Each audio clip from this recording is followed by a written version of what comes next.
Imaginez, un seul mot de votre voisin pouvait vous coûter la vie. En Europe, ce fut une réalité.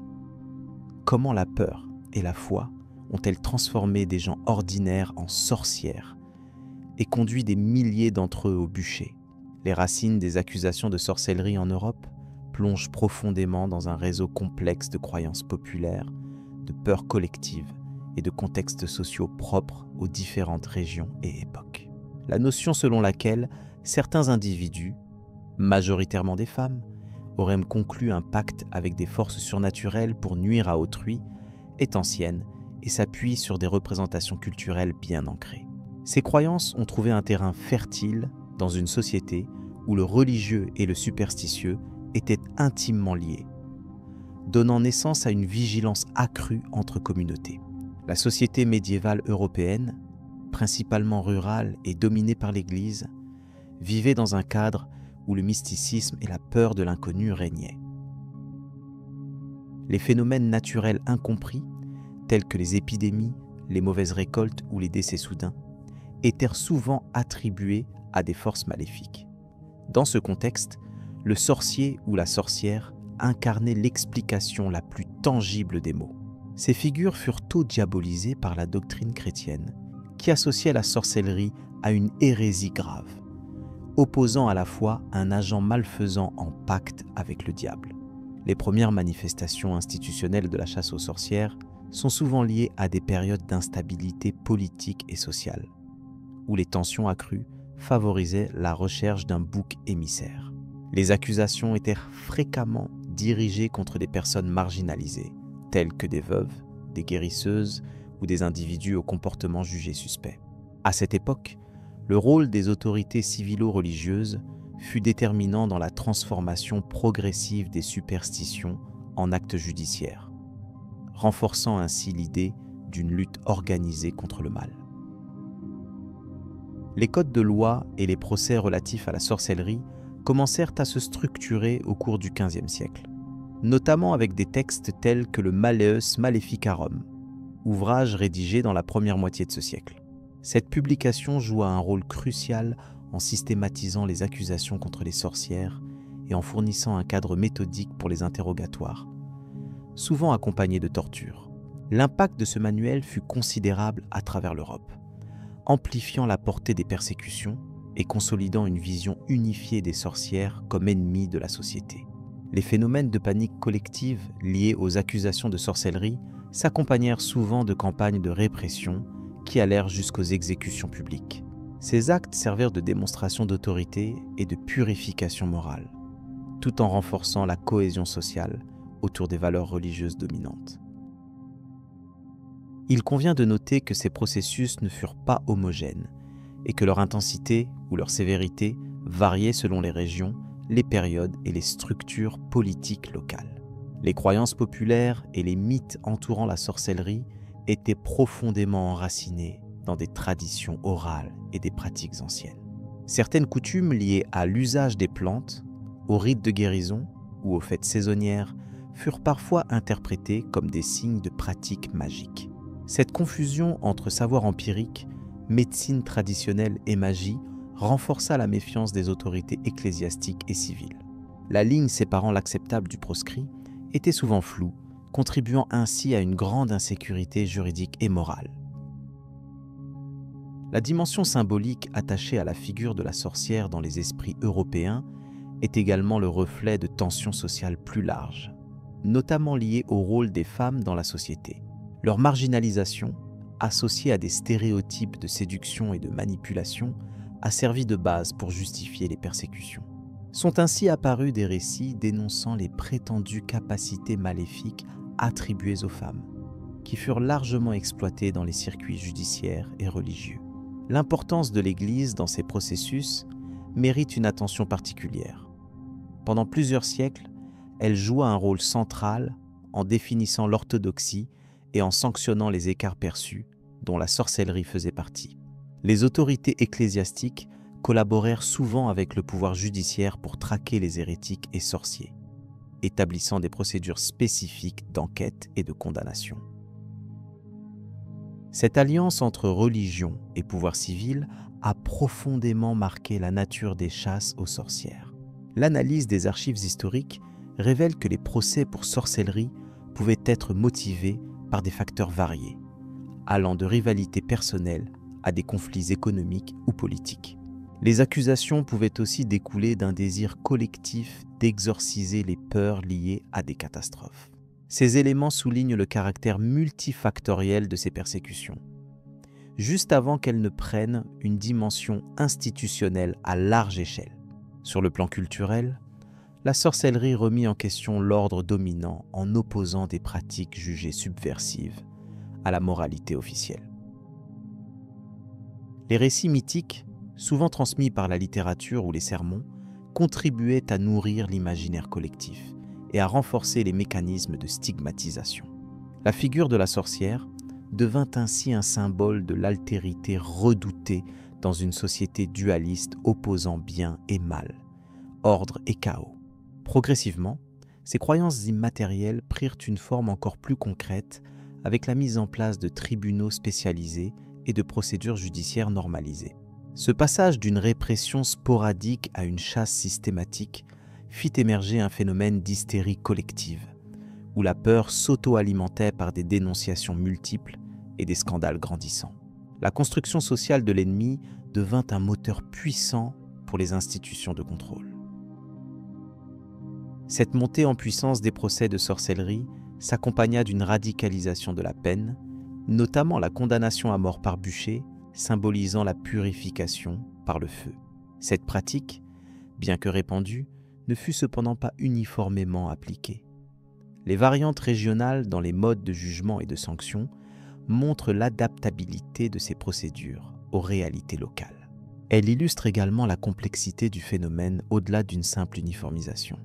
Il est important de rappeler que malgré la violence des persécutions, certains critiques de cette époque mirent en cause la validité des preuves et des méthodes employées.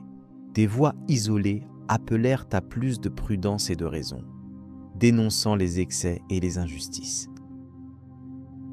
Ces dissidents, bien que peu nombreux, posèrent les premières bases d'une réflexion juridique et morale sur les limites du pouvoir judiciaire dans ce domaine. En conclusion, cette longue genèse des accusations de sorcellerie révèle un croisement entre traditions populaires, constructions religieuses, enjeux sociaux et mécanismes institutionnels. Comprendre cette complexité permet de saisir comment, dans un contexte de peur et d'incertitude, la société européenne a produit un phénomène unique de persécution qui a marqué durablement son histoire. Ce cadre introductif prépare à examiner plus en détail les étapes spécifiques des procès dans les chapitres suivants et à mieux appréhender les dynamiques à l'œuvre durant cette période troublée. Cadre juridique et religieux des procès de sorcières. Le cadre juridique et religieux des procès de sorcières constitue une composante essentielle pour comprendre l'essor et la persistance des persécutions qui secouèrent l'Europe entre le XVIe et le XVIIIe siècle. Ces poursuites se basaient sur un corpus de lois, de doctrines et d'interprétations théologiques qui légitimaient, aux yeux des autorités tant civiles que religieuses, les actions engagées contre ceux et celles accusés de sorcellerie. L'Église catholique, avec son influence considérable, joua un rôle déterminant dans la définition de la nature du crime de sorcellerie, en le liant aux idées de pacte avec le diable et de menaces pour l'ordre chrétien. Le droit canonique, composé de textes et de pratiques en vigueur au sein de l'institution ecclésiastique, encadra les procédures judiciaires dans les tribunaux religieux. Ces textes s'appuyaient sur des conceptions théologiques selon lesquelles la sorcellerie constituait une hérésie grave, notamment parce qu'elle impliquait une alliance volontaire avec une entité démoniaque.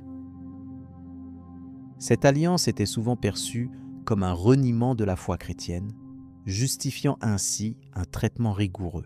Le droit ecclésiastique apportait également des définitions précises des actes considérés comme sorcellerie, allant de la simple invocation magique à des crimes plus graves, tels que l'empoisonnement ou le fait de profaner des objets sacrés. Parallèlement à ce cadre religieux, les juridictions séculières mirent en place des codes pénaux spécifiques prenant en compte la sorcellerie comme un délit entraînant des sanctions sévères. Ces lois adoptés dans de nombreux États européens, traduisirent une inquiétude sociale liée à des phénomènes perçus comme surnaturels et perturbateurs.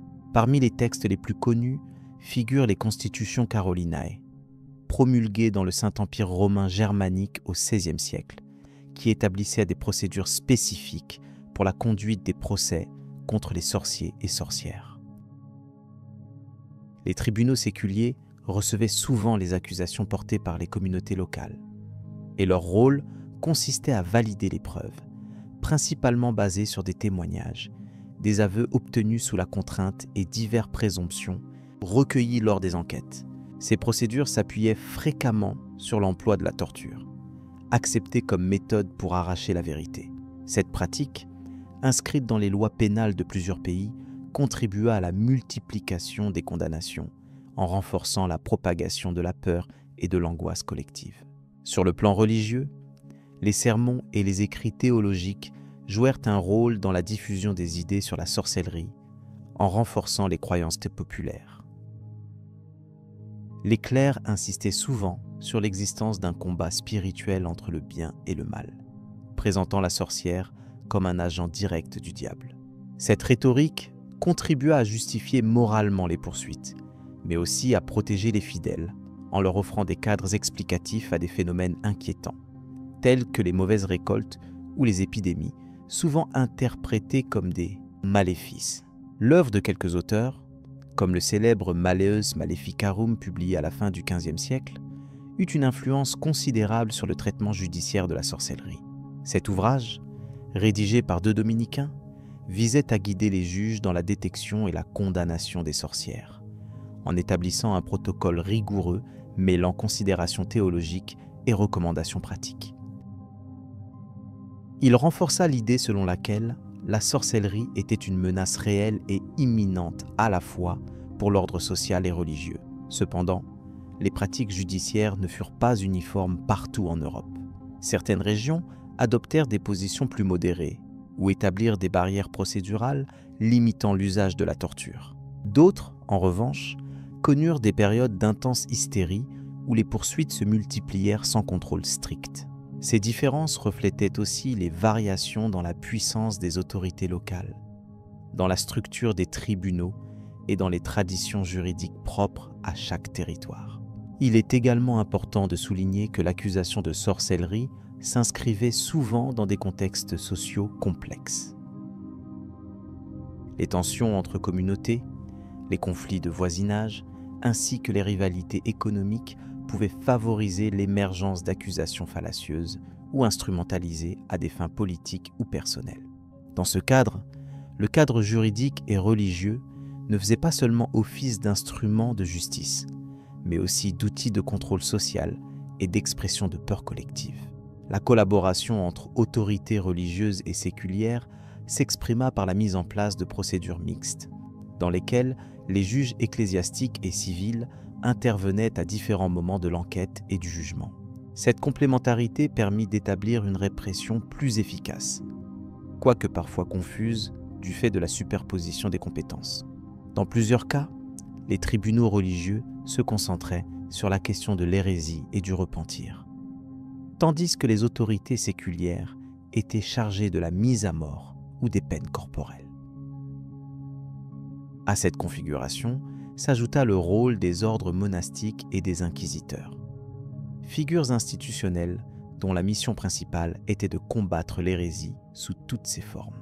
Leur intervention renforça la rigueur des procédures et contribua à la diffusion d'une doctrine uniforme contre la sorcellerie, notamment dans des régions où les structures politiques centrales étaient moins présentes. Ces agents de l'Église utilisèrent leurs connaissances juridiques pour garantir le respect des normes, tout en appliquant une stratégie judiciaire visant à décourager toute dissidence spirituelle ou sociale. Les normes juridiques évoluèrent toutefois avec le temps.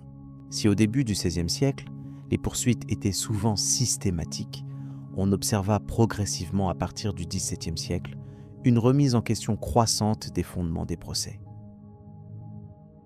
Des voix critiques s'élevèrent dans le monde savant, contestant la validité des aveux obtenus sous la torture et la pertinence des accusations manquant de preuves tangibles.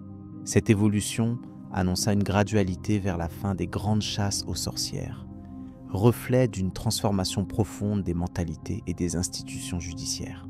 En somme, l'édifice juridique et religieux qui soutint les procès de sorcières fut le produit complexe de multiples facteurs. Il mêla tradition théologique ancienne, innovation législative et contextes sociaux particuliers, donnant naissance à un ensemble cohérent malgré ses contradictions internes. Ce cadre permit une mobilisation étendue des pouvoirs publics contre la sorcellerie, perçue alors comme un fléau redoutable. La compréhension de cette architecture institutionnelle éclaire les mécanismes qui conduisirent à des milliers de condamnations et éclaire le contexte dans lequel se développèrent les peurs collectives. Le regard porté sur ce système se doit d'être nuancé en reconnaissant à la fois ses limites et sa portée historique. Alors que l'Europe évoluait vers des conceptions juridiques plus modernes, le poids des croyances ancestrales et la crainte du surnaturel continuèrent à influencer les pratiques judiciaires. Cette tension entre héritage et innovation contribua à façonner l'histoire complexe des procès de sorcières, dont la portée sociale dépasse largement le cadre strictement juridique ou religieux. En poursuivant l'analyse des phénomènes liés aux chasses aux sorcières, il convient désormais de s'intéresser à l'impact de ces procès sur les populations, ainsi qu'aux conséquences humaines et sociales de ce climat de peur entretenu par les institutions, processus judiciaires et méthodes d'interrogatoire. Dans le cadre des procès pour sorcellerie qui traversèrent l'Europe à partir de la fin du XVe siècle, les procédures judiciaires se caractérisaient par une rigueur apparente doublée de pratiques profondément coercitives. Le système judiciaire de cette époque reposait sur un ensemble de règles spécifiques permettant d'instruire rapidement des affaires souvent fondées sur des suspicions et des dénonciations. Ces mécanismes, loin de rechercher une vérité objective au sens moderne du terme, privilégiaient l'obtention d'une confession, perçue comme la preuve ultime. Les interrogatoires jouèrent un rôle central dans les procès. Ils se déroulaient généralement dans un cadre officiel, sous la surveillance de juges ou d'agents désignés par l'autorité locale ou religieuse. Le suspect était d'abord confronté aux accusations portées contre lui ou elle, qui pouvaient inclure la pratique de la magie, la participation à des sabbats, ou encore des actes nuisibles ciblés sur autrui. Ces accusations, souvent floues, se fondaient sur des témoignages parfois contradictoires ou issus du bruit populaire, ce qui renforçait la nécessité pour les autorités de forcer un aveu clair. La nature des interrogatoires variait cependant selon la région et la période, mais il est constant qu'ils impliquaient fréquemment une forme de pression psychologique ou physique. La durée pouvait s'étendre sur plusieurs heures, selon la résistance du supposé sorcier ou de la sorcière. Le refus de collaborer ou le silence étaient interprétés comme des signes de culpabilité, justifiant le recours à des méthodes plus sévères pour obtenir la confession attendue. Ce processus était soutenu par la conviction que le démon ne pouvait que mentir, mais que sous la torture, la vérité pouvait être révélée. Les aveux extorqués prenaient une importance capitale dans le jugement final. Ils étaient considérés comme un repentir sincère qui permettait non seulement de punir, mais aussi de sauver l'âme du condamné. Paradoxalement, ces aveux servaient souvent à confirmer l'ampleur des accusations initiales de manière spectaculaire, détaillant rituels, pactes diaboliques et rencontres nocturnes. Il fournissait ainsi une narration cohérente qui renforçait la légitimité de la chasse aux sorcières à l'échelle locale, comme dans l'imaginaire collectif. La torture, institutionnalisée dans ces enquêtes, était réglementée par des codes juridiques comme le Malleus Maleficarum, un manuel largement diffusé et utilisé au XVIe siècle. Ce texte prescrivait les conditions dans lesquelles un interrogatoire douloureux pouvait être appliqué, insistant sur le respect des formes pour éviter un faux témoignage. Le rôle de ces procédures violentes était double. D'une part, briser la résistance physique et morale du suspect. D'autre part, rassurer la communauté quant à la justice rendue face à une menace perçue. Les instruments de torture étaient variés et conçus pour infliger une douleur progressive ou très intense. Parmi les plus courants figura la corde, permettant le supplice par suspension, et la roue, destinés à briser lentement les membres. Parfois, des dispositifs plus sophistiqués et spécifiques étaient utilisés selon les ressources disponibles. Ces violences corporelles ne visaient pas seulement à obtenir un aveu, mais aussi à terroriser la population et à dissuader toute forme d'hérésie ou de déviance supposée. Malgré ces pratiques, l'efficience procédurale dépendait aussi de la qualité des preuves matérielles ou des témoins présentés. La nature superstitieuse de l'époque favorisa les récits de vision, les objets supposés ensorcelés et les confessions sous influence. Ce cadre contribua à créer un environnement judiciaire, où logique et évidence perdèrent leur place au profit d'une vision morale et religieuse du crime. L'absence de recours effectif favorisait une application uniforme et austère de la justice locale, fortement imprégnée de peur collective. Le rôle des autorités ecclésiastiques était significatif dans ces processus. Leur présence lors des interrogatoires assurait une dimension spirituelle au procès, soulignant une lutte contre un mal considéré comme suprahumain. Les inquisiteurs utilisaient leur savoir théologique pour guider les investigations, interprétant les récits sur le pacte avec le diable et les pratiques magiques.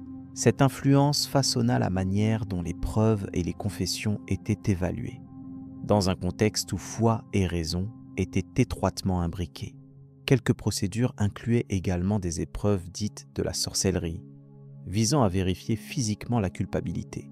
Parmi celles-ci, les plus connues impliquaient la flottation de la personne accusée dans l'eau, la recherche de marques du diable sur le corps ou la manipulation d'objets censés réagir uniquement en présence d'un sorcier. Ces tests, aujourd'hui considérés comme irrationnels, faisaient partie intégrante du cadre judiciaire et renforçaient la conviction en une justice divine, s'exerçant par des moyens tangibles. Les procès pour sorcellerie se terminaient souvent par des sentences sévères, avec l'exécution comme sanction la plus fréquente dans les cas avérés. La rigueur des jugements dépendait de l'importance accordée aux témoignages obtenus et de l'intensité des aveux sous contrainte. Ces décisions judiciaires s'accompagnaient souvent d'une mise en scène destinée à asseoir l'autorité des juges et à dissuader toute contestation future au sein de la société locale. L'exemple des supplices publics avait pour objectif d'ancrer dans les esprits l'inexorabilité de la justice contre le crime spirituel. Il est important de souligner que malgré la gravité des accusations et la brutalité des méthodes, certains juges cherchaient à appliquer des règles minimales de procédure, limitant parfois le recours à la torture par précaution ou scepticisme. Des archives témoignent d'interventions visant à clarifier les faits ou à éviter les confessions erronées. Ces démarches restaient cependant marginales au regard de l'ensemble des tribunaux, souvent imprégnées d'une atmosphère d'urgence et de peur contagieuse. Le contexte social et politique jouait également un rôle déterminant dans le traitement des affaires de sorcellerie. Les périodes de crise économique, de maladie ou de conflit favorisaient un climat propice à la multiplication des accusations, car l'explication des malheurs collectifs était souvent cherchée dans l'action d'ennemis invisibles. Le système judiciaire s'adaptait à ces pressions en accélérant les enquêtes pour restaurer un ordre perçu comme menacé, renforçant ainsi la dynamique de la chasse aux sorcières. L'étude de ces procédures met en lumière un système judiciaire où le mélange de croyances et de pratiques légales créa un environnement propice à l'injustice. La rigidité du cadre procédural, loin d'être synonyme d'équité, devint un outil pour justifier des violences diversifiées et des condamnations souvent fondées sur des présomptions plus que sur des preuves tangibles. Ce fonctionnement strict, bien qu'efficace dans l'obtention d'aveux, posa de lourdes questions sur la nature même de la justice dans cette période troublée. L'enchaînement des étapes procédurales apparaissait comme une mécanique méthodique, visant à confirmer l'hypothèse de culpabilité. Dès la dénonciation initiale jusqu'à la sentence finale, chaque phase renforçait l'image d'un ennemi identifié et responsable de maux variés. Cette approche déployée sur une large échelle permit la prolongation et l'intensification des persécutions au-delà de la sphère locale, donnant à la chasse aux sorcières un caractère systématique et institutionnel. La rigueur du droit inquisitorial contribua également à une codification des pratiques d'interrogatoire, leur donnant un cadre formel. Cela eut pour effet d'élargir géographiquement et temporellement la portée des procès pour sorcellerie. Les manuels et les directives juridiques circulant entre régions favorisèrent une homogénéisation des méthodes, malgré la diversité culturelle de l'Europe. Ce phénomène permit une répétition des schémas judiciaires, assurant une pérennité à ces mécanismes pendant plusieurs siècles. Enfin, ces procédures judiciaires eurent un impact durable sur la société européenne. Elles furent à l'origine d'une mémorisation collective mêlant peur, contrôle social et justification de l'ordre établi. Le poids des accusations de sorcellerie et leur traitement judiciaire marquèrent profondément les mentalités, influençant à la fois les systèmes légaux ultérieurs et les représentations culturelles autour de la sorcellerie et de la justice. La compréhension de cette complexité reste essentielle pour saisir l'évolution des institutions et des croyances en Europe. Ainsi, le regard porté sur les procès de sorcières révèle un univers judiciaire à la fois codifié et imprégné de peur, où les méthodes employées répondaient davantage à une exigence de certitude morale qu'à un souci d'équité rationnelle. L'étude de ces mécanismes ouvre la voie à l'examen des réactions sociales et politiques qui accompagnèrent et prolongèrent cette période d'intense persécution. Cette dernière dimension sera explorée dans la suite de notre réflexion. Profil des accusés et diversité des victimes.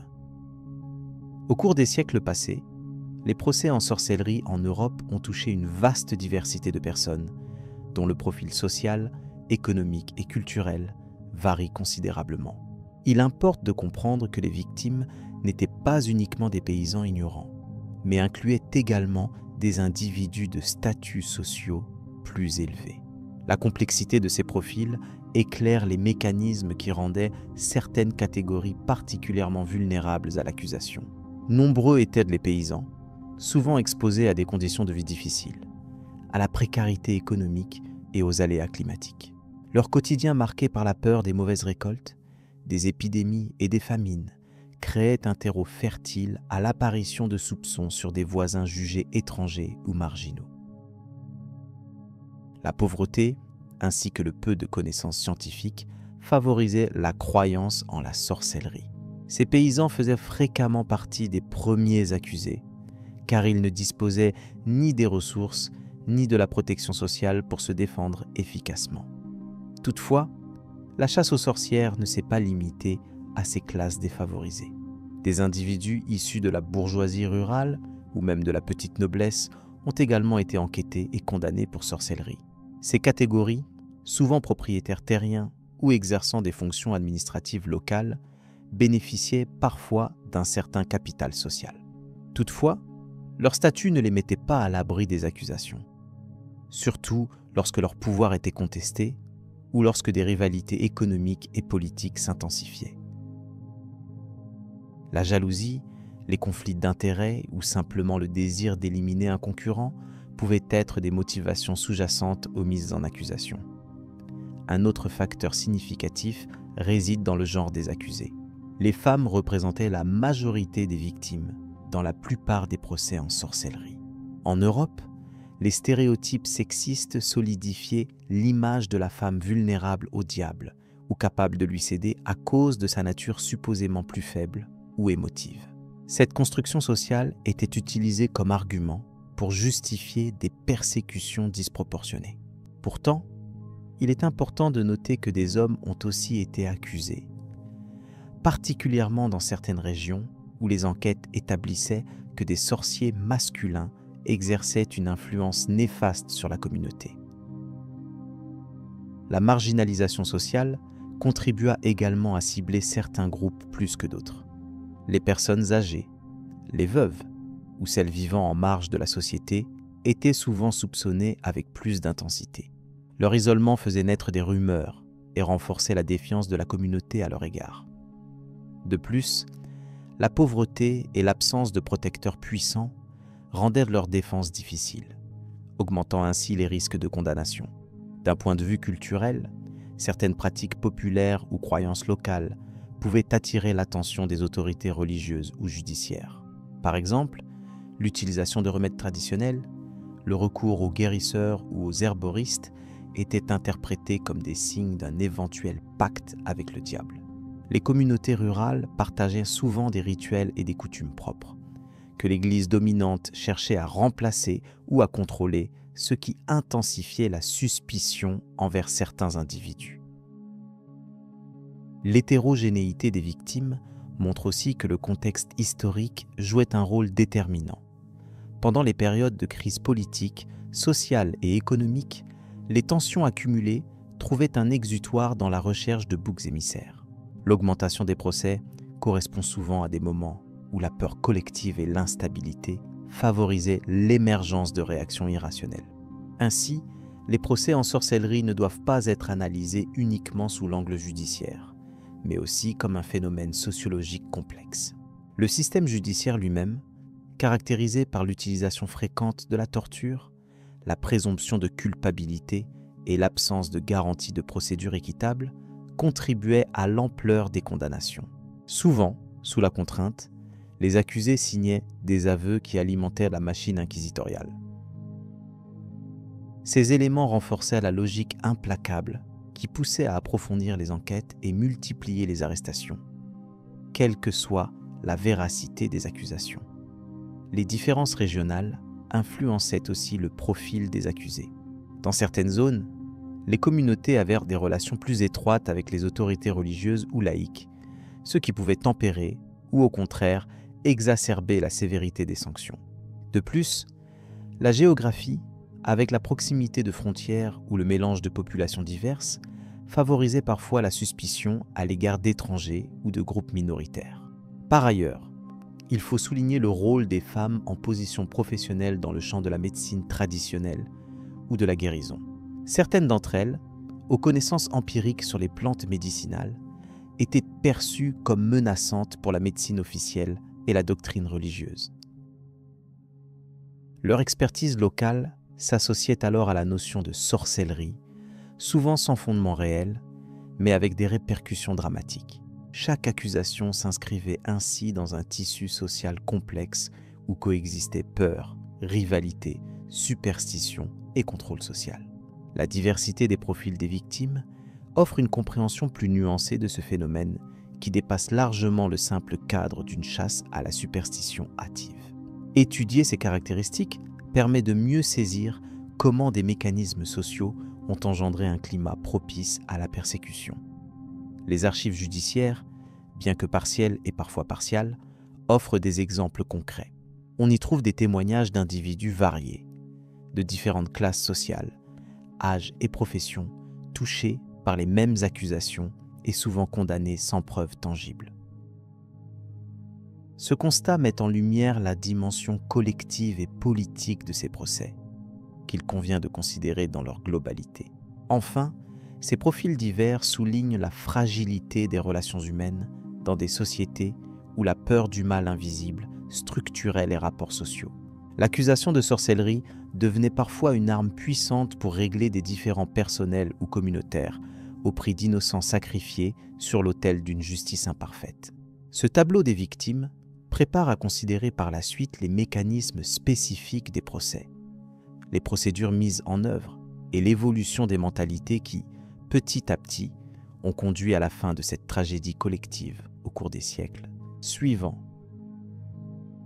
Rôle des autorités locales et inquisition dans la chasse aux sorcières. Au cours des siècles qui ont vu l'apparition des procès en sorcellerie en Europe, la participation des autorités locales et des institutions inquisitoriales a joué un rôle déterminant dans l'ampleur et la sévérité des persécutions.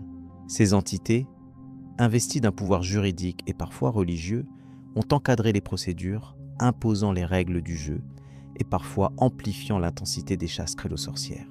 Les autorités locales, souvent représentées par les seigneurs territoriaux, les magistrats ou les conseils municipaux, avaient à la fois la tâche d'assurer la sécurité publique et la responsabilité de maintenir l'ordre social. Une mission qui se traduisait fréquemment par la lutte contre ce qu'ils considéraient comme des menaces occultes. Le rôle des autorités locales était ambivalent. D'une part, elles recevaient des plaintes émises par des membres de la communauté qui suspectèrent certaines personnes de pratiquer la sorcellerie. D'autre part, elles initiaient parfois elles-mêmes des enquêtes, animées par un souci réel de prévenir un danger supposé ou sous l'emprise des peurs collectives. Ces autorités déterminaient les modalités des arrestations, la tenue des procès et la mise en œuvre des sanctions. Elles recouraient souvent aux preuves indirectes, telles que les témoignages, les aveux obtenus sous la torture et des indices jugés occultes, ce qui ouvrait la voie à des condamnations parfois hâtives. C'est par cette interaction que l'influence des autorités locales s'avéra centrale dans la propagation des chasses. En effet, leur jugement dépendait non seulement de normes juridiques fluctuantes, mais aussi de facteurs politiques, économiques et sociaux. Dans certains territoires, la chasse à la sorcière permettait de détourner l'attention d'autres problèmes ou renforcer le pouvoir du clergé ou du pouvoir civil.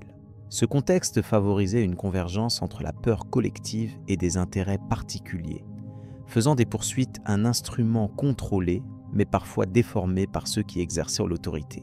Parallèlement, les institutions inquisitoriales, souvent associées à l'Église catholique, jouèrent un rôle complémentaire mais spécifique. Les inquisitions étaient des tribunaux spécialisés dans la détection et la répression des hérésies, avec des procédures judiciaires relativement codifiées.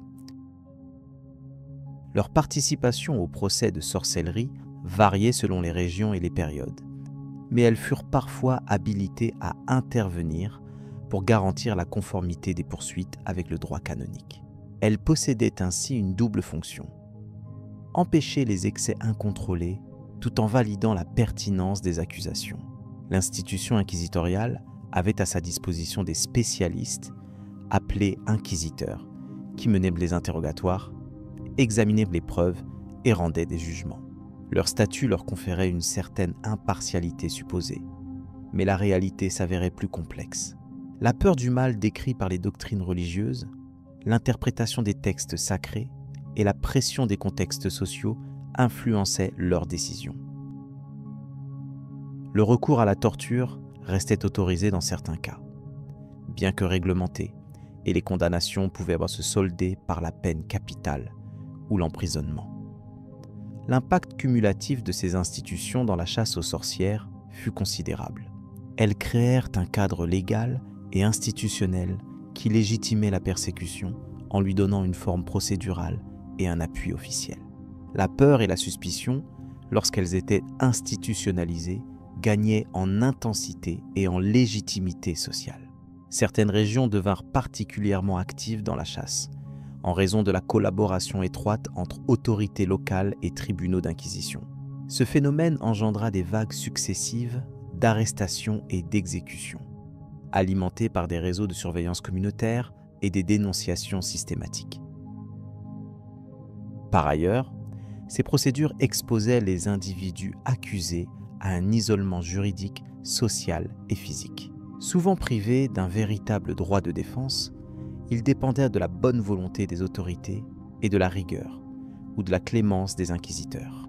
Les archives montrent que la diversité des pratiques variait d'un lieu à un autre, ce qui souligne l'importance du contexte local dans la détermination des issues des procès. Certaines autorités se montrèrent plus prudentes, limitant la rigueur des sanctions, tandis que d'autres optèrent pour des méthodes plus radicales. L'émergence de manuels, comme celui de l'inquisiteur allemand Henri Institoris, mit en lumière une pratique judiciaire scientifiquement organisée, avec des procédures précises pour la recherche des sorcières et une codification des formes de preuve. Admises. Ces textes, diffusés dans toute l'Europe, influencèrent considérablement les pratiques locales. Ils encourageaient une vision rigoureuse de la procédure, mais aussi une interprétation sévère des actes reprochés, amplifiant la portée des persécutions. De ce fait, les autorités locales s'appuyaient souvent sur ces ouvrages pour justifier leurs actions. Cependant, il convient aussi de considérer les contestations et limites rencontrées par ces institutions au fil du temps. Certaines autorités critiquèrent les abus, les faux témoignages et la fréquence excessive des poursuites. La complexité des liens entre pouvoirs civils et religieux donna lieu à des tensions, notamment dans les territoires où le protestantisme se développa. De manière générale, l'apogée des chasses à la sorcière coïncida avec une certaine fragilité politique et sociale, où l'autorité elle-même cherchait à se renforcer, parfois au détriment des droits des accusés. Dans ce contexte, la fonction des autorités locales et des inquisitions illustre bien la manière dont les structures de pouvoir ont contribué à transformer des peurs collectives en politiques publiques répressives.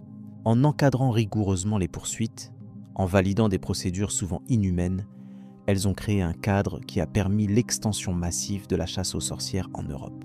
Cette dynamique explique en partie la durée et la diversité des pratiques, ainsi que le lourd tribut payé par des milliers de personnes suspectées. Enfin, il est important de souligner que l'étude de ce rôle met en lumière la complexité des mécanismes sociaux et institutionnels de l'époque. Au-delà d'une simple répression, la chasse aux sorcières engageait un système où loi, pouvoir et peur s'entremêlaient pour produire des effets qui dépassaient souvent les intentions initiales. Cet éclairage historique prépare ainsi à comprendre comment évoluèrent ces processus dans leur diversité et invite à la réflexion sur la responsabilité des autorités dans la gestion des crises sociales. Cette analyse conduit naturellement à examiner, dans les développements suivants, les dimensions spécifiques de la persécution, notamment les modalités choisies pour appliquer les condamnations, ainsi que les variations régionales observées au sein de l'Europe afin d'approfondir la compréhension globale de ce phénomène complexe, impact des conflits religieux sur les procès de sorcellerie. Les conflits religieux qui éclatèrent en Europe au XVIe et XVIIe siècle exercèrent une influence profonde sur la dynamique des procès de sorcellerie. Ces affrontements opposèrent principalement catholiques et protestants dans des guerres où la peur de l'autre et la méfiance mutuelle s'intensifièrent largement. La religion ne se limita plus à une simple croyance privée. Elle devint un marqueur identitaire majeur dans des sociétés fragilisées, où la division entre confessions accentua les tensions collectives. Ces divisions se répercutèrent ensuite dans les mécanismes d'accusation et de persécution des supposés sorciers. L'essor des procès de sorcellerie coïncide souvent avec les périodes d'instabilité politique et sociale provoquées par ces conflits religieux. La peur du déclassement collectif face à un ennemi perçu comme hérétique se mêla à une crainte plus ancienne de la sorcellerie. Cette fusion entre anxiété confessionnelle et peur du diable alimenta une atmosphère où il devenait presque inévitable de rechercher des boucs émissaires. Les pratiques judiciaires, influencées par parfois des autorités religieuses locales, reflétèrent cette atmosphère paranoïaque, multipliant les accusations et les condamnations. Les procès de sorcellerie furent ainsi amplifiés par une suspicion accrue envers les autres confessionnels. Par exemple, dans certaines régions où catholiques et protestants coexistaient, les rumeurs de sorcellerie servaient souvent à stigmatiser des groupes identifiés à la fois par leur foi et leur origine géographique ou sociale. Les confessions religieuses devinrent une grille de lecture des peurs collectives, transformées en accusations individuelles envers des femmes en particulier, souvent marginalisées. Les tensions confessionnelles renforcèrent la suspicion généralisée à l'encontre des minorités perçues comme déviantes. L'histoire montre que l'intensification des conflits religieux coïncida avec une augmentation spectaculaire des procès de sorcellerie dans plusieurs régions d'Europe. La France, les territoires allemands et la Suisse notamment furent des théâtres majeurs de cette amplification. Les tensions exacerbées entre catholiques et protestants forment le contexte dans lequel les tribunaux concernés jouèrent un rôle décisif en traduisant en actes l'inquiétude diffuse d'une population divisée. Ces processus ne visaient pas uniquement à éradiquer la sorcellerie, mais également à affirmer l'autorité religieuse dominante. Le rôle des autorités ecclésiastiques se révèle alors double. D'une part, elles apportaient un cadre législatif et doctrinal à la chasse aux sorcières. D'autre part, elles accentuèrent parfois cette traque en imposant des normes rigides. L'Église catholique, en particulier par le biais de la réforme catholique entamée au Concile de Trente, renforça son contrôle sur les populations et accrut les mesures contre les hérésies et les pratiques occultes. De leur côté, Certaines communautés protestantes renforcèrent aussi leur vigilance, cherchant à purifier leur communauté de toute influence maléfique perçue comme déstabilisante. Les récits contemporains et les archives judiciaires montrent que nombre de ces procès s'effectuèrent dans un climat de suspicion mutuelle alimenté par la méfiance confessionnelle. La peur d'une contamination spirituelle par l'hérésie ou le diable fut un moteur puissant des accusations. Dans plusieurs cas, les personnes accusées d'être sorcières furent également suspectées de sympathie en faveur de la confession adverse, ce qui renforça encore leur isolement. Les procès n'étaient donc pas uniquement des enquêtes judiciaires classiques, mais aussi des affrontements locaux et religieux, souvent sur fond de rivalité ancienne. Par ailleurs, les conflits religieux engendrèrent souvent des déplacements de population. Ces migrations amplifièrent à leur tour la dynamique d'accusation, le nouvel arrivant étant fréquemment perçu comme porteur de menaces occultes. Ce phénomène fut observé dans plusieurs régions frontalières entre territoires catholiques et protestants, où l'instabilité démographique créa un terreau favorable à la méfiance. Ainsi, la chasse aux sorcières se mêla aussi à des logiques d'exclusion sociale et de contrôle identitaire renforcées par l'urgence à préserver une cohésion communautaire très fragile. L'impact des conflits religieux sur les procès de sorcellerie ne fut pas uniforme partout en Europe, mais varia fortement selon les contextes locaux. Dans certaines régions, la chasse fut ponctuelle et limitée, tandis que dans d'autres, elle devint endémique et s'étendit sur plusieurs années. Néanmoins, même dans les contextes moins marqués par la violence confessionnelle, les discours sur la sorcellerie furent imprégnés par le climat religieux. Ainsi, les peurs liées à la division entre confessions cristallisaient toujours plus les accusations vers les individus vulnérables socialement. Il faut rappeler que ces processus eurent également un volet légal et doctrinal important. Les autorités ecclésiastiques, sous la pression des bouleversements confessionnels, développèrent des manuels et des guides d'interrogatoire destinés à faciliter l'identification et la condamnation des sorciers. Ces outils reflétèrent à la fois la peur théologique du mal et une logique institutionnelle visant à conforter leur pouvoir. La lutte contre la sorcellerie devint alors un instrument de contrôle social lié directement aux tensions confessionnelles.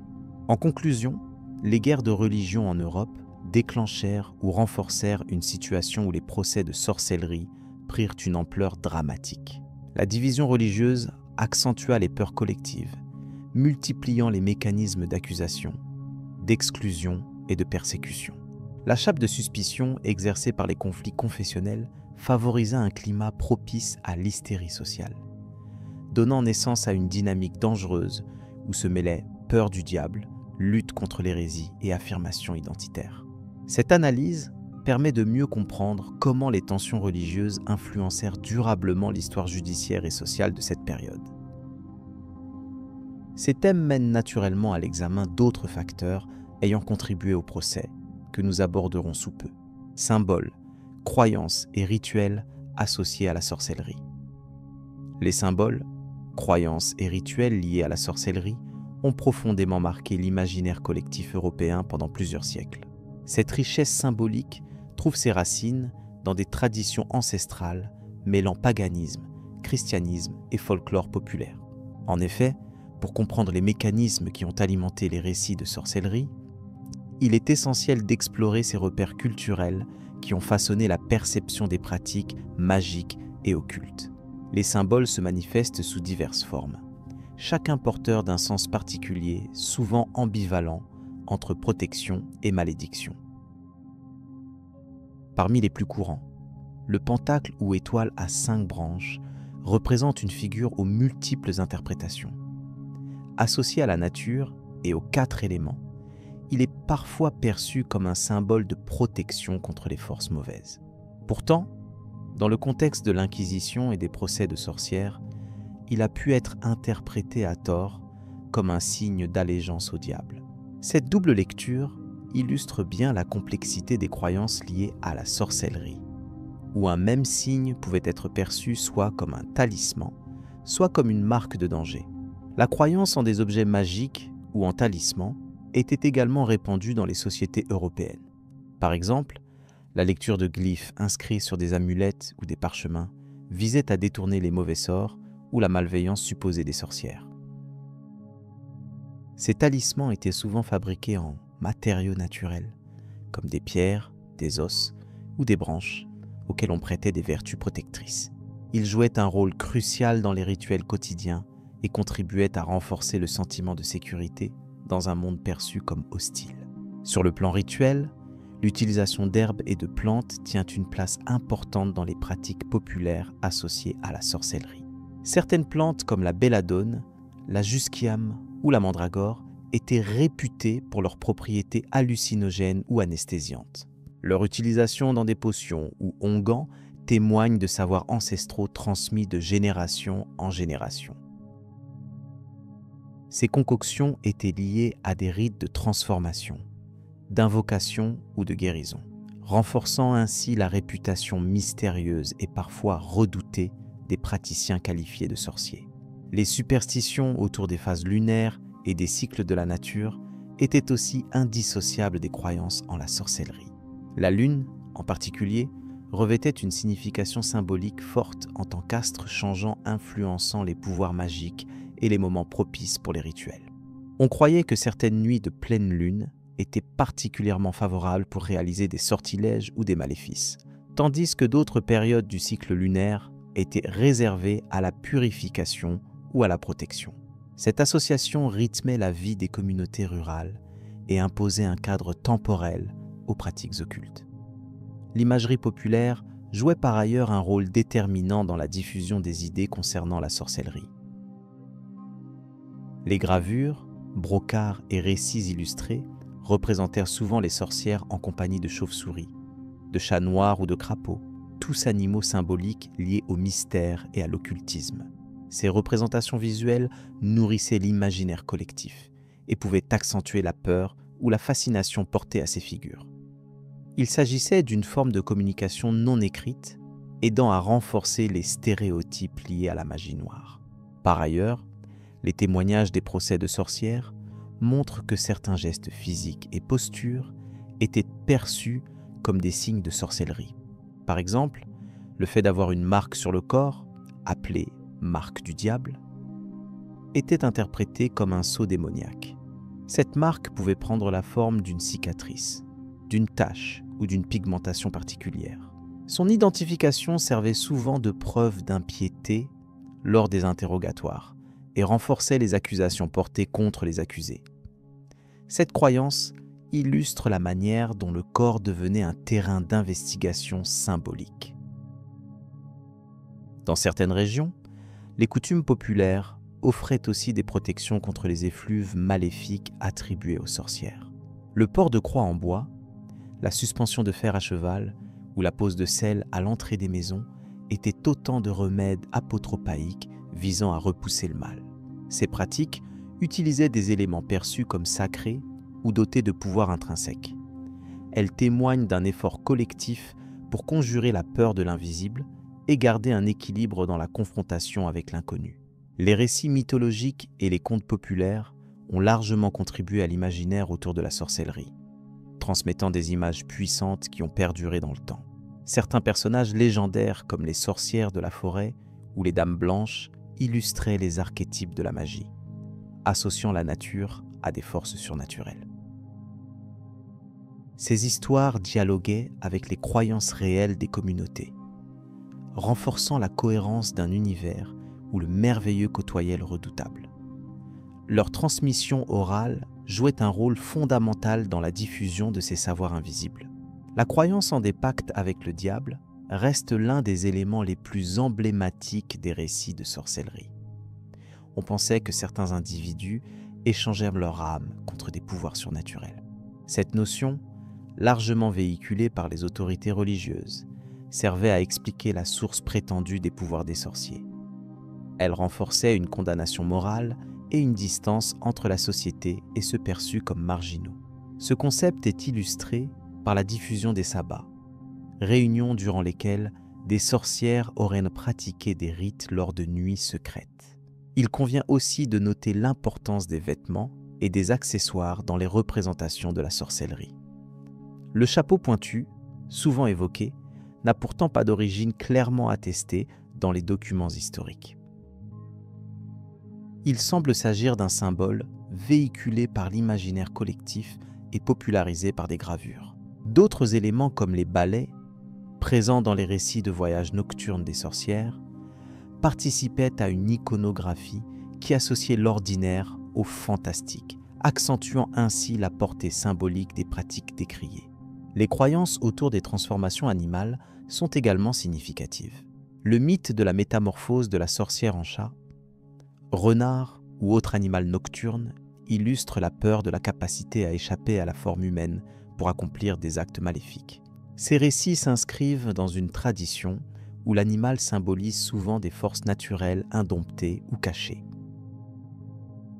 L'animalité prêtée aux sorcières servait ainsi à renforcer leur altérité et la crainte sociale à leur égard.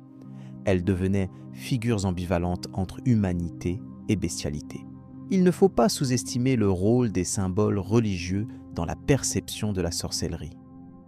La croix chrétienne, le chapelet ou l'eau bénite signaient la frontière entre le sacré et le profane. Leur utilisation dans les procès ou dans la vie quotidienne traduisait une lutte symbolique entre la foi orthodoxe et les pratiques qualifiées de déviantes. La religion jouait un rôle central dans la construction des discours sur la sorcellerie en marquant clairement ce qui était admis et ce qui était stigmatisé. Un aspect important réside aussi dans la spatialisation des croyances. Les forêts, les monts isolés ou les lieux abandonnés étaient souvent considérés comme des espaces propices aux pratiques occultes. Leur climat mystérieux accentuait la peur et la fascination tout en offrant des repères géographiques au récit.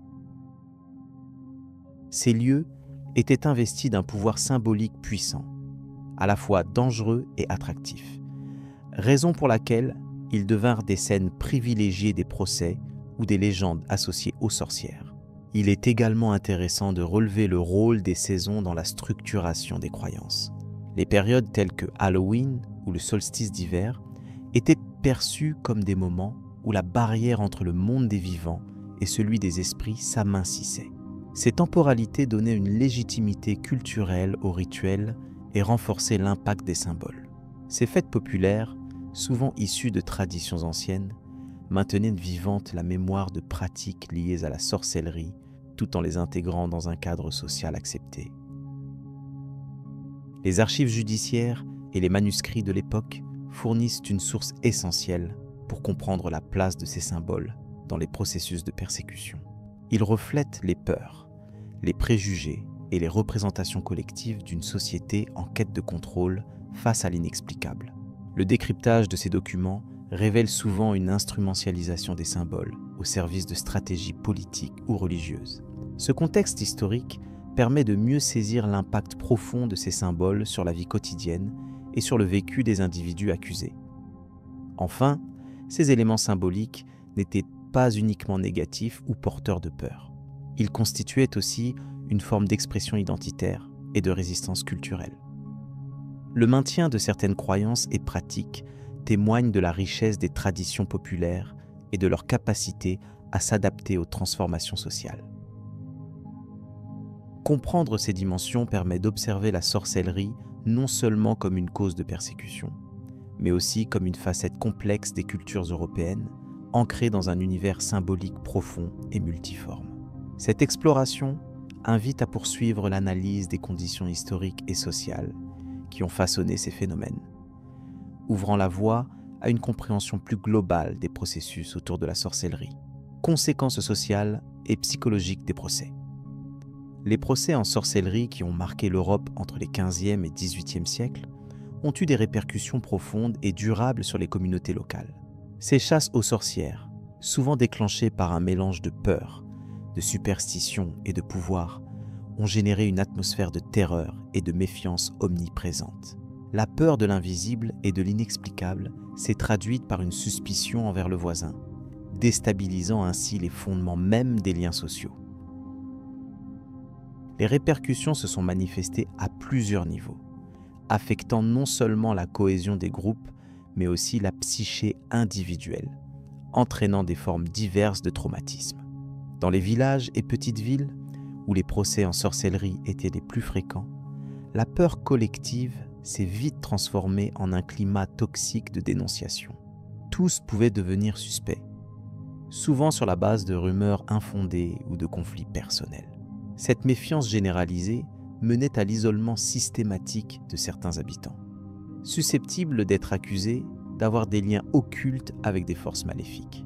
L'atmosphère de paranoïa contribuait à une fragmentation sociale, où l'entraide ancestrale cédait la place à la défiance et à la peur du jugement. Les procès eux-mêmes ont souvent été des spectacles publics qui amplifiaient le sentiment collectif d'urgence et de danger. La justice, influencée par des croyances irrationnelles et parfois par des intérêts politiques, ne garantissait ni équité ni protection. Face à la torture et aux aveux extorqués sous contrainte, de nombreuses personnes ont été condamnées à mort, ce qui a encore accentué la sidération des populations. La constante menace d'exécution pour sorcellerie a instauré une forme de contrôle social brutal, où la peur a servi d'instrument de gouvernement informel. Ces événements ont laissé des séquelles marquantes sur le plan psychologique. Les individus accusés, qu'ils soient hommes ou femmes, subissaient non seulement la douleur physique des interrogatoires, mais également une profonde stigmatisation. Les familles étaient divisées, souvent oscillant entre le rejet et la honte, tandis que les personnes accusées pouvaient perdre toute identité sociale et humaine aux yeux de la communauté. Par ailleurs, les témoins forcés ou volontaires des procès pouvaient aussi souffrir de stress post-traumatique, hantés par la violence de ces moments et la culpabilité de leur rôle, parfois ambigu. Au niveau collectif, les chasses aux sorcières ont eu des effets destructeurs sur la dynamique sociale traditionnelle. Elles ont brisé la confiance qui unissait les habitants, fragmentant ainsi le tissu communautaire fragile. La peur d'être à son tour accusé a entraîné le silence et le retrait social, réduisant les interactions et affaiblissant les solidarités. Cette rupture a eu des répercussions économiques et culturelles, car les échanges, les fêtes et les pratiques communautaires ont été perturbés ou abandonnés, renforçant l'isolement et la vulnérabilité des populations. La mémoire collective des procès en sorcellerie s'est souvent traduite par une transmission de traumatismes d'une génération à l'autre. Les récits des persécutions, les stigmates familiaux et la peur viscérale des accusations ont été des éléments persistants des imaginaires et des comportements. Dans certaines régions, la peur de la sorcellerie a continué de nourrir des préjugés et des pratiques discriminatoires longtemps après la fin officielle des chasses. Ce phénomène montre comment le traumatisme social peut s'ancrer durablement dans la conscience collective, affectant les mentalités et les relations humaines bien au-delà de la période historique des procès. L'analyse sociologique et psychologique de ces processus souligne également la manipulation possible de la peur par des autorités locales ou religieuses. En instrumentalisant la crainte de la sorcellerie, ces pouvoirs ont pu renforcer leur contrôle et justifier des mesures répressives. Le refus du doute et l'intolérance à la différence ont ainsi été exacerbés, permettant la mise en place d'une logique de persécution ciblée.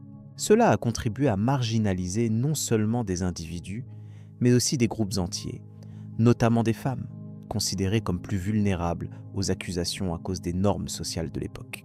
Au-delà des aspects immédiats, il convient de noter que ces procès en sorcellerie ont participé à une forme d'aliénation culturelle. La peur de la sorcellerie a repoussé les savoirs populaires, souvent liés aux traditions médicales ou spirituelles locales, au profit d'un contrôle doctrinal imposé par l'Église ou l'État. Cette stigmatisation des pratiques traditionnelles a limité l'expression culturelle et réduit la diversité des croyances au bénéfice d'une uniformisation autoritaire, souvent associée à un dogmatisme moral et religieux. Avec le recul historique, il apparaît que la chasse aux sorcières a moins concerné des phénomènes réels de pratiques magiques que l'expression d'une crise sociale et politique. La mise en accusation d'individus a permis d'externaliser des tensions internes et de canaliser les peurs collectives vers une menace supposée extérieure.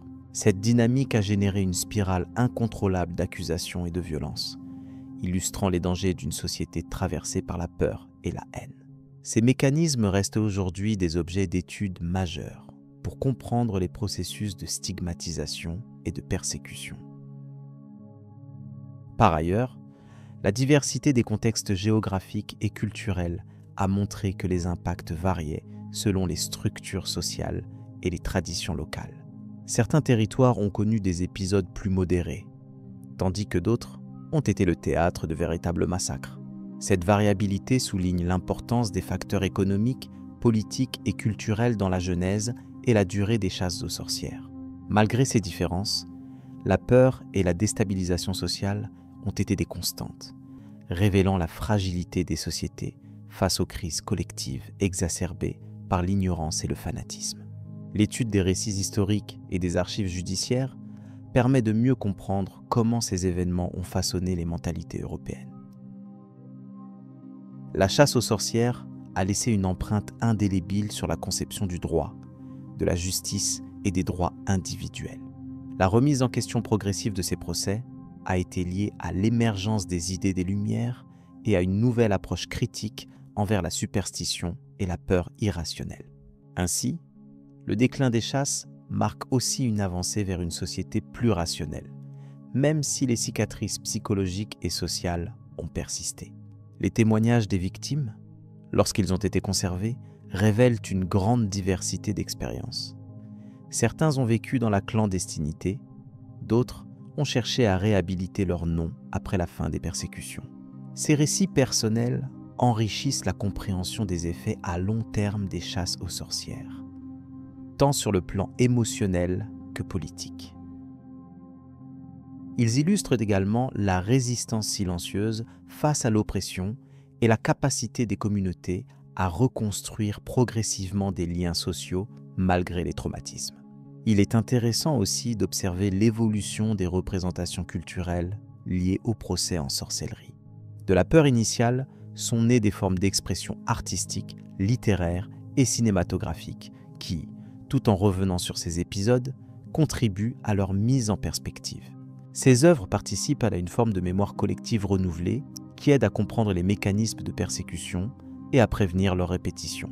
Elles soulignent enfin l'importance de la vigilance face aux phénomènes de peur et de rejet de l'autre dans toute société.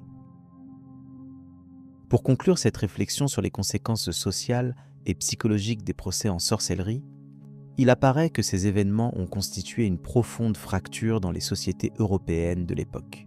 La peur, la méfiance généralisée et les traumatismes ont modifié durablement les dynamiques communautaires et la psyché collective. Cette histoire tragique rappelle combien la peur irrationnelle peut déstabiliser des sociétés entières, soulignant l'importance de la raison et de l'empathie dans la construction de relations humaines solides. La transition vers une période plus éclairée invite à poursuivre l'étude de ces phénomènes afin de mieux comprendre et prévenir les mécanismes de persécution, en abordant désormais d'autres thématiques liées à cette époque complexe. Fin des grandes chasses aux sorcières et évolution des mentalités, à partir du milieu du XVIIe siècle, on observe un lent déclin des procès pour sorcellerie qui avaient caractérisé les siècles précédents. Cette période marque une transformation profonde des mentalités en Europe, liée à des évolutions intellectuelles, juridiques et scientifiques majeures. Les grandes chasses aux sorcières, autrefois soutenues par des lois sévères et une peur collective intense, commencent à perdre leur emprise sur les sociétés. Ce changement s'explique par plusieurs facteurs entremêlés qui méritent une attention particulière. D'abord, la montée des idées issues du rationalisme et de l'esprit critique contribue à remettre en question les superstitions anciennes. Des penseurs comme René Descartes, avec son approche méthodique, encouragent à chercher des explications fondées sur la raison plutôt que sur la crainte irrationnelle.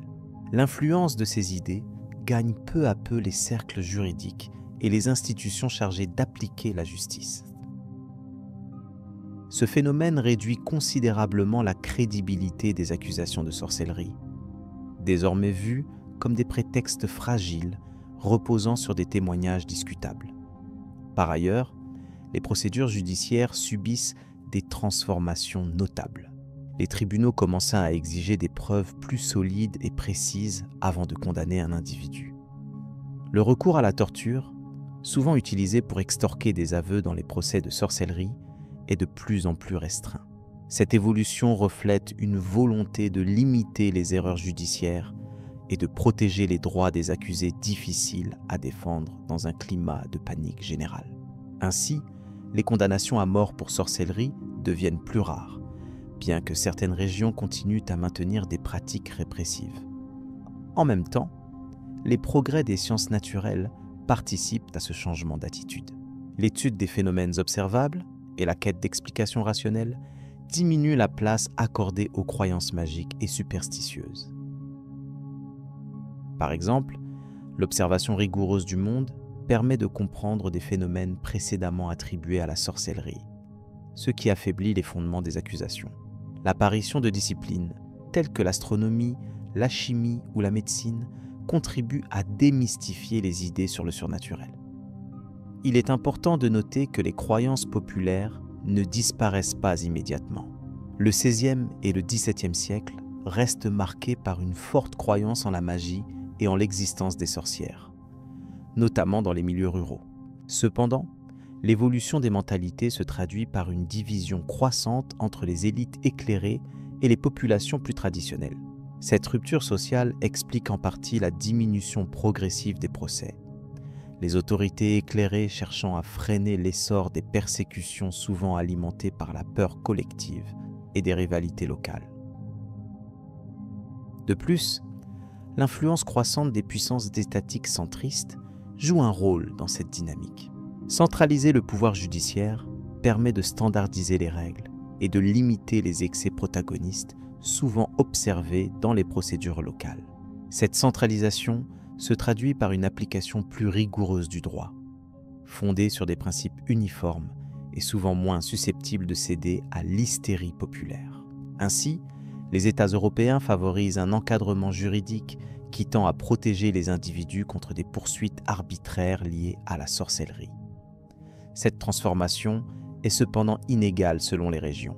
Certaines zones, notamment à la périphérie de l'Europe, connaissent des persécutions plus tardives et parfois plus violentes. Par exemple, dans certaines parties de l'Europe centrale ou du Nord, la chasse aux sorcières perdure jusqu'à la fin du XVIIe siècle et même au-delà. Cette disparité témoigne d'un ancrage différent des croyances et d'une diversité dans les modalités de gouvernance et de justice. Elle illustre aussi la complexité du processus de déclin des chasses aux sorcières. Dans le même temps, de nombreux intellectuels commencent à condamner ouvertement ces persécutions. Des figures comme John Locke, avec ses réflexions sur la tolérance et les droits individuels, soulignent les dangers d'une justice fondée sur la peur de l'autre et l'irrationalité. Cette critique contribue à délégitimer les procédés utilisés lors des procès et à promouvoir un idéal de justice plus humain et rationnel. La société européenne évolue ainsi vers un environnement dans lequel l'accusation de sorcellerie devient socialement inacceptable et juridiquement infondée. L'évolution linguistique et culturelle accompagne également ce changement. L'usage du terme de sorcellerie tend à s'atténuer dans les discours publics et légaux, remplacé par des expressions plus neutres ou médicales pour désigner des comportements auparavant assimilés à des actes magiques. Ce glissement sémantique reflète une mutation plus large dans la manière de percevoir et d'interpréter les comportements marginaux ou déviants, qui ne sont plus systématiquement criminalisés au nom de la religion ou de la superstition. En résumé, le déclin des grandes chasses aux sorcières à partir du XVIIe siècle s'inscrit dans un contexte de progrès intellectuel, institutionnel et scientifique qui modifie profondément les croyances et les pratiques judiciaires. Ce processus ne fut ni rapide ni uniforme, mais il traduisit une lente marche vers la rationalité et le respect des droits. Il ouvrit la voie à une justice fondée sur des critères objectifs, limitant ainsi les excès et les erreurs qui avaient marqué les périodes précédentes. L'histoire des procès pour sorcellerie illustre aussi la manière dont les peurs collectives et les mythes peuvent se transformer sous l'effet des évolutions culturelles et politiques. Elle rappelle que les sociétés ne sont pas figées et que le changement, souvent lent et complexe, finit par s'imposer face à la peur et à l'ignorance. Cette réflexion prépare le terrain pour comprendre comment les mentalités continueront à évoluer dans les siècles qui suivront, notamment avec les Lumières, ajustant encore davantage les rapports entre pouvoir, croyance et justice. Héritage historique et culturel des persécutions.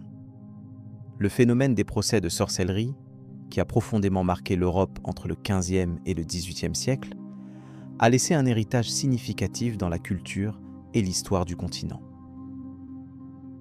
Dans ce contexte, il convient de considérer non seulement les événements judiciaires eux-mêmes, mais aussi la manière dont ils ont influencé la pensée collective, la littérature, le droit et la perception du surnaturel à travers les siècles. Cet héritage complexe mérite une attention détaillée afin de comprendre comment ces persécutions continuent de résonner dans notre monde contemporain. Les procès de sorcellerie, souvent déclenchés par des accusations d'hérésie ou de pacte avec le diable, ont conduit à des milliers de condamnations à mort et de tortures sur tout le territoire européen. Ces événements ne doivent pas être vus uniquement comme des actes de violence, mais aussi comme des phénomènes sociaux. Ils reflètent des peurs profondes, des tensions religieuses, des conflits de pouvoir et des mécanismes de contrôle social qui ont façonné les sociétés de l'époque. La peur de la sorcellerie, bien plus qu'un simple superstitieux, incarnait une crainte de la transgression des normes établies. L'influence de ces procès s'est manifestée très tôt dans les textes légaux, où des lois spécifiques ont été établies pour réprimer la sorcellerie. Ces lois, souvent dictées par l'Église et les autorités civiles, ont défini des procédures judiciaires qui aujourd'hui peuvent sembler archaïques, mais qui à l'époque incarnaient une volonté précise de contrôler ce qui était perçu comme une menace pour l'ordre social et religieux. La législation spéciale contre la sorcellerie illustre la complexité de la justice à cette époque, où le rationnel et le surnaturel se mêlèrent. Dans le domaine littéraire, les procès de sorcellerie ont inspiré une grande variété d'œuvres, dès les traités théologiques jusqu'aux romans et pièces de théâtre. Ces textes ont souvent servi de moyen de réflexion sur la nature du mal, la condition humaine et la justice. Par exemple, des œuvres comme Le Malleus Maleficarum, écrit au XVe siècle, ont eu un rôle majeur dans la diffusion des idées relatives à la chasse aux sorcières, devenant un manuel qui légitimait l'identification et la persécution des prétendues sorcières. L'empreinte culturelle des persécutions s'est également inscrite dans la mémoire collective des peuples européens. Plusieurs régions ont conservé dans leur tradition orale ou écrite des récits liés à ces événements. Ces récits, oscillant entre témoignages historiques et éléments de folklore, contribuent à une compréhension particulière de la sorcellerie, souvent associée à la marginalité, à la peur et à la violence symbolique. La mémoire des procès continue de façonner les identités régionales et nationales. Au niveau religieux, la chasse aux sorcières a renforcé les dogmes et la hiérarchie ecclésiastique, contribuant à une vision dualiste du bien et du mal. Cette dichotomie a influencé la théologie, en définissant le mal comme une action concrète liée aux démons et aux sorcières, plutôt que comme un concept abstrait. Cette approche a justifié la répression violente et a consolidé la place de l'Église en tant qu'arbitre des normes morales et spirituelles. L'impact juridique perdure, dans la mesure où la lutte contre la sorcellerie a participé à l'élaboration d'un système judiciaire. Les procès ont mis en lumière des pratiques comme l'usage de la torture et la présomption de culpabilité, qui ont par la suite été critiquées et abandonnées. En cela, les procès de sorcellerie ont participé à la prise de conscience des dangers d'un droit fondé sur des croyances plutôt que sur des preuves tangibles. Par ailleurs, ce phénomène a aussi contribué à la construction d'une image sociale spécifique de la figure de la sorcière. Souvent désignée comme une femme marginalisée, âgée ou appartenant aux classes sociales faibles, cette figure est devenue un symbole des stéréotypes liés à la peur et à la suspicion. Cette construction a influencé la perception de la femme dans certains contextes, en renforçant des idées associant la puissance féminine à des forces obscures ou dangereuses. L'enseignement historique des procès de sorcellerie interpelle aujourd'hui par sa capacité à révéler comment les sociétés peuvent sombrer dans l'intolérance, la peur collective et la persécution de l'autre. Cette leçon est utile pour comprendre des phénomènes contemporains où les mécanismes d'exclusion et de stigmatisation perdurent sous d'autres formes. Enfin, la réappropriation contemporaine de cette période par la recherche historique permet de nuancer les images souvent sensationnalistes véhiculées par la culture populaire. Les historiens, en s'appuyant sur des sources judiciaires, religieuses et sociales, offrent une compréhension approfondie des causes complexes de ces persécutions. Ils soulignent que la chasse aux sorcières ne peut être réduite à une simple chasse épouvantable, mais qu'elle reflète une mosaïque d'éléments culturels, sociaux et politiques. Cette démarche permet également de mieux saisir comment les sociétés évoluent face à leurs peurs et comment elles cherchent à les assouvir par des mécanismes parfois destructeurs. En ce sens, l'étude des procès de sorcellerie s'inscrit dans une réflexion plus large sur le rapport entre croyance, pouvoir et justice. Cette réflexion prépare le terrain pour examiner les transformations des mentalités dans la période suivante. Réévaluation moderne et recherches historiques récentes.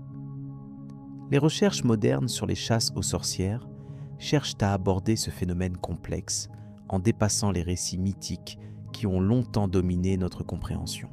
Les historiens contemporains s'efforcent de démêler les couches de croyances, d'interprétations erronées et de faits documentés afin de mieux cerner l'interaction entre société, religion et pouvoir. Ces études replacent l'ampleur des procès dans un contexte socio-politique précis, où peur collective, tensions économiques et changements religieux ont joué un rôle déterminant. La méthodologie renouvelée intègre désormais les archives judiciaires, les témoignages présents dans les minutes des tribunaux et les récits écrits par les contemporains, tout en tenant compte des biais liés aux sources. Cette approche critique permet de restituer la violence et la peur qui ont sous-tendu les accusations, évitant à la fois le sensationnalisme et l'anecdote.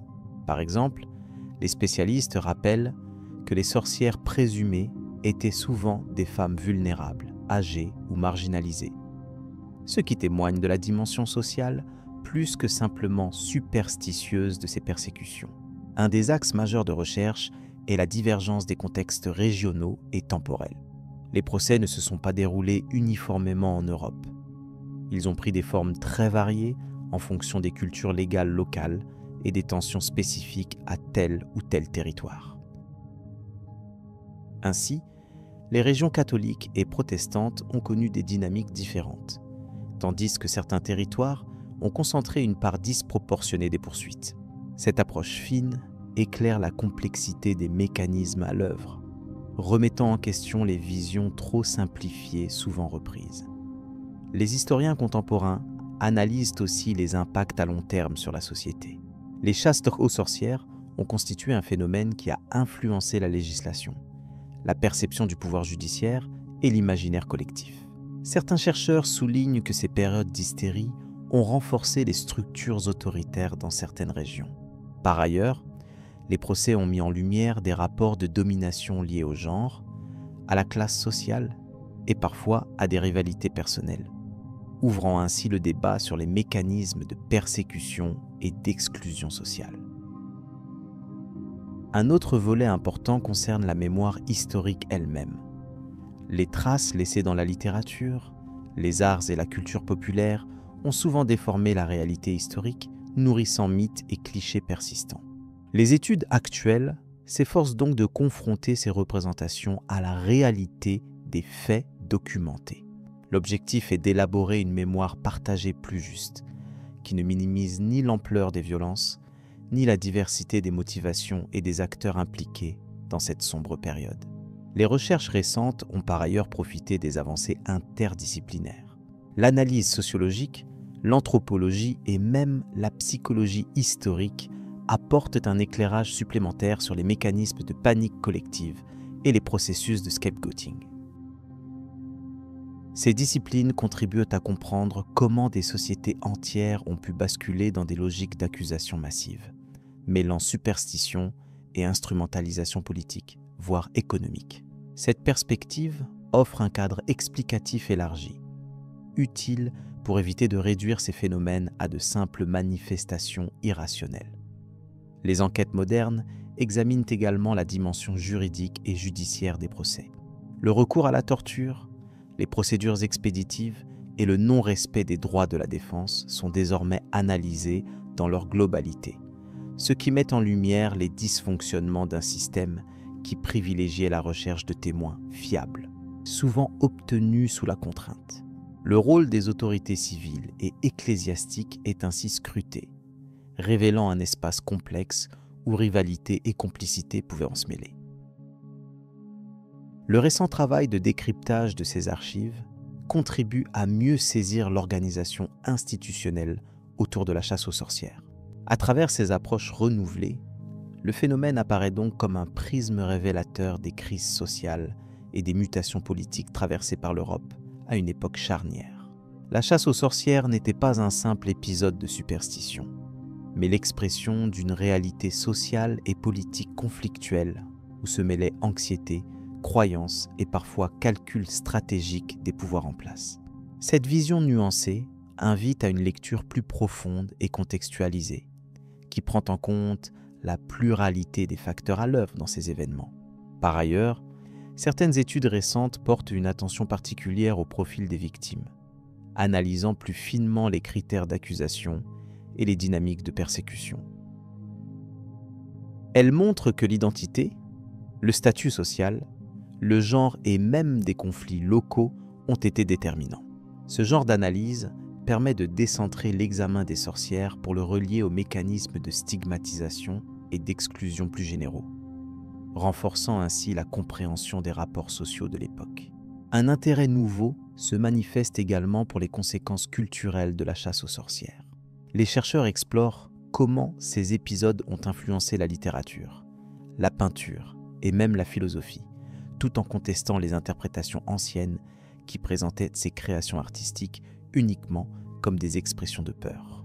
Au contraire, certains travaux mettent en évidence des formes de résistance symbolique et de critique sociale incorporées dans ces œuvres, enrichissant ainsi la compréhension des réactions humaines face à la violence institutionnelle.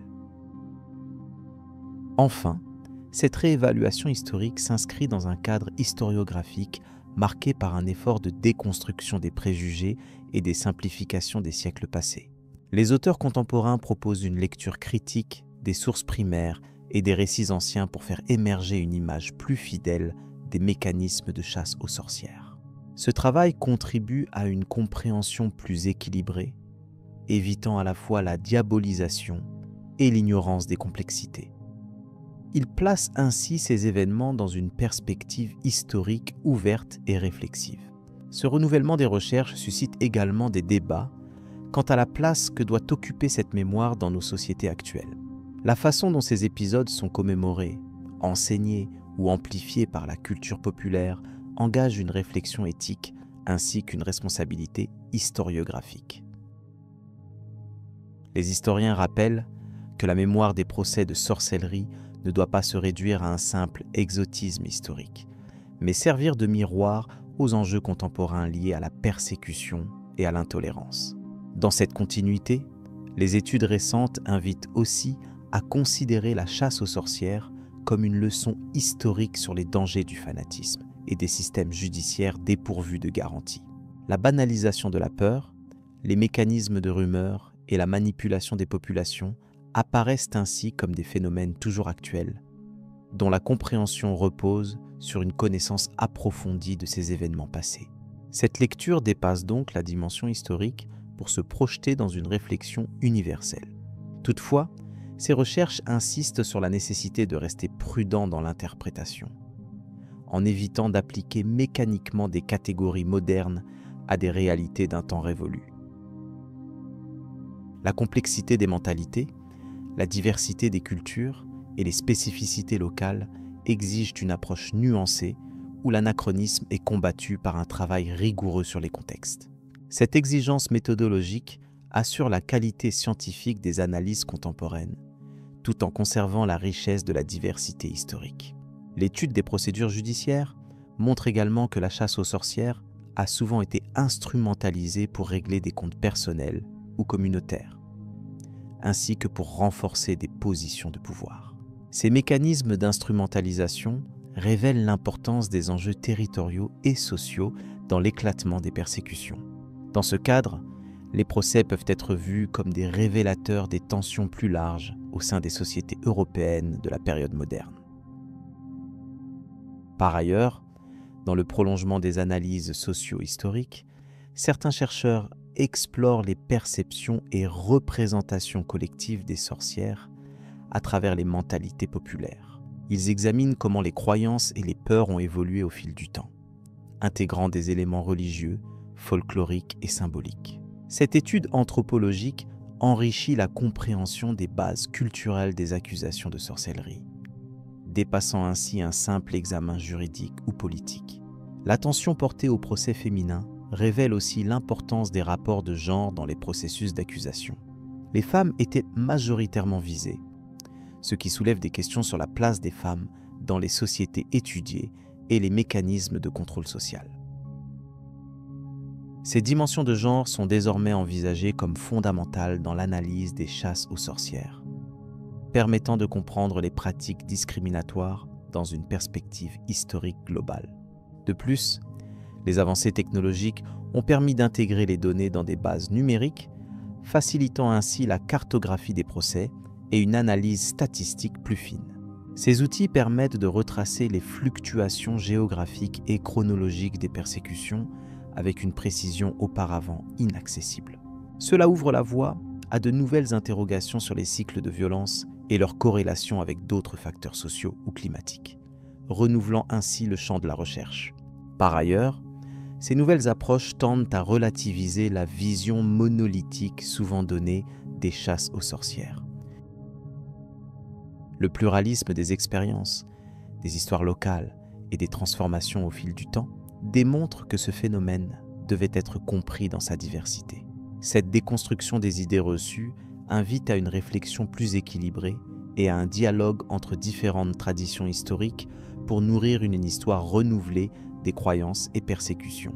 Ainsi, en intégrant des perspectives variées, les études contemporaines parviennent à éclairer les processus complexes qui ont conduit aux chasses aux sorcières, sans sacrifier la rigueur scientifique. Elles appellent à une vigilance face aux interprétations simplistes, en privilégiant une approche croisée entre histoire, sociologie, anthropologie et droit. Grâce à cette interdisciplinarité, la compréhension des chasses aux sorcières gagne en profondeur et en subtilité, ouvrant la voie à une mémoire plus critique et partagée. Ce travail historique se poursuit, alimenté par de nouvelles découvertes et une interrogation constante sur les sources. La poursuite de ce questionnement garantit que la mémoire de ces événements continue de s'enrichir, permettant aux générations futures de saisir toute la complexité et les enjeux de ces tragédies normatives. La compréhension historique ainsi améliorée favorise une conscience critique qui dépasse la simple évocation du passé. Ce renouvellement perpétuel des recherches offre donc une base solide pour analyser non seulement les procès en tant que tels, mais aussi les représentations qu'ils ont générées et les conséquences culturelles et sociales qu'ils ont laissées.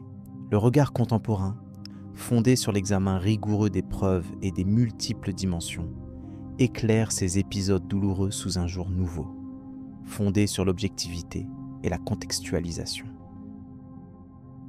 Une analyse approfondie souligne aussi l'importance de replacer la chasse aux sorcières dans le cadre plus large des transformations européennes, notamment celles liées aux conflits religieux, aux évolutions économiques et aux dynamiques sociales.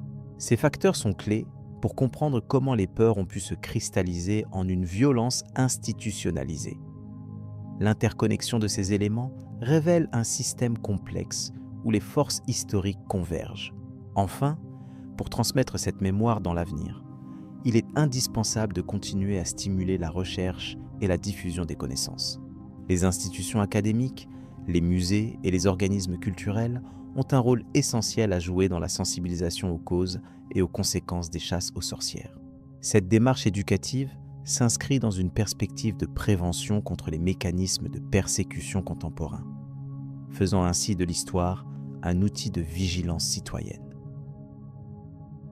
En somme, l'ensemble de ces travaux contribue à offrir une lecture historiographique renouvelée qui concilie faits et interprétations, évitant les visions caricaturales pour privilégier une compréhension nuancée.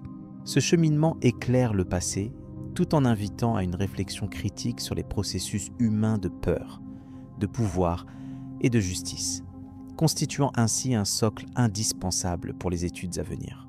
Le récit se poursuit vers une exploration approfondie des mécanismes judiciaires qui permet de prolonger cette analyse avec finesse. Conclusion sur la vigilance face aux mécanismes de persécution. La période des procès en sorcellerie en Europe reste un épisode historique chargé d'enseignements, illustrant les dangers des peurs collectives et des mécanismes judiciaires qui peuvent s'emballer. Ces chasses aux sorcières, qui se sont étendues principalement du XVe au XVIIIe siècle, sont le résultat d'un ensemble complexe de facteurs sociaux, religieux et politiques qui ont créé un climat propice à la suspicion généralisée. L'importance accordée à la croyance en la sorcellerie reposait sur des fondements religieux profondément enracinés, où l'idée d'un pacte avec des forces obscures menaçant l'ordre établi justifiait des mesures extrêmes. Les tribunaux, souvent soutenus par les autorités ecclésiastiques et civiles, ont rapidement adopté des procédures judiciaires basées sur des présomptions, des aveux obtenus parfois sous la contrainte et des témoignages subjectifs. Cette logique a conduit à une multiplication des accusations souvent fondées sur peu de preuves tangibles, amplifiant une véritable spirale de persécution.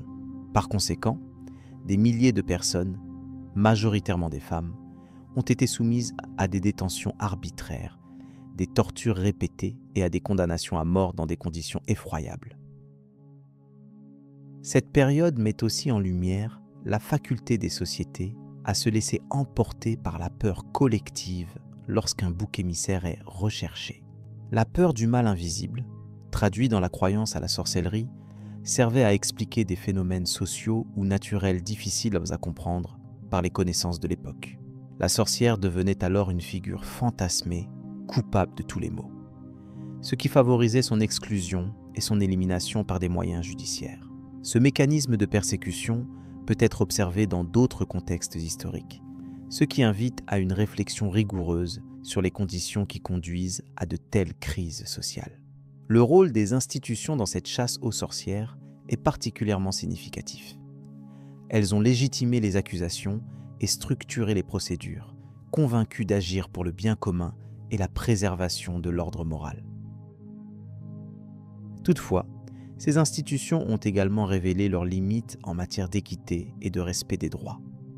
Sombres aspects, souvent mis en lumière à travers les archives et témoignages de l'époque.